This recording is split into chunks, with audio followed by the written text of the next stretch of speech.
New developments in the Rust movie shooting. New Mexico's Occupational Health and Safety Bureau has handed the production company a hefty fine. Action 7 News reporter John Cardinelli is here to tell us why. Well, Shelley and Doug, the OHSB is giving Rust Movie Productions a nearly $137,000 fine because their investigation found firearm safety procedures were not being followed on the set. The investigation lays it all out, and some of the findings are shocking. The OHSB slapping a fine on the Rust Production Company following an investigation, deeming the production company did not follow national guidelines for firearm safety on a movie set. They found that the production company was intentionally skirting the rules, was intentionally cutting corners, and essentially was intentionally creating an unsafe workplace that led to the death of the cinematographer. According to the investigation, gun safety meetings were not happening every day.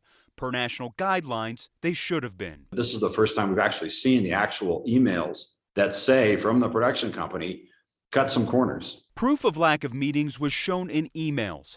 Rust armorer Hannah Gutierrez Reed received an email from management telling her there would be no more training days.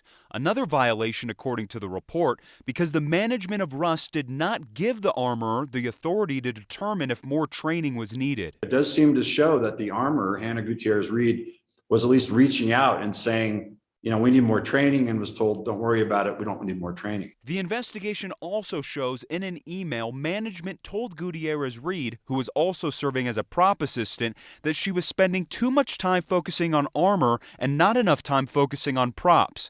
In an emailed reply, Gutierrez Reed said being in charge of the guns is a very serious job, and there are days she should only be focusing on guns. That's really interesting.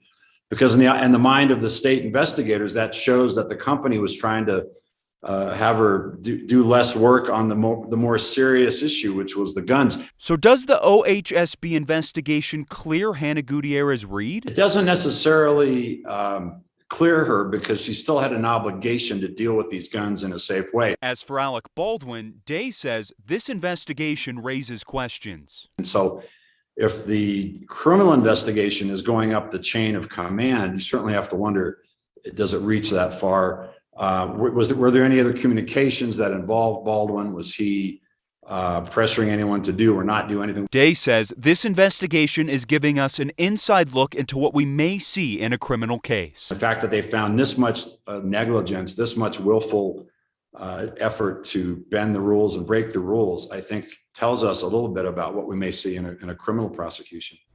The OHSB gave the production company the largest fine they could for this violation. They have 3 weeks to pay it. I'm John Cardinelli reporting KOAT Action 7 News. Now that fine can also be challenged, and Day believes that will happen because paying the fine may implicate the company.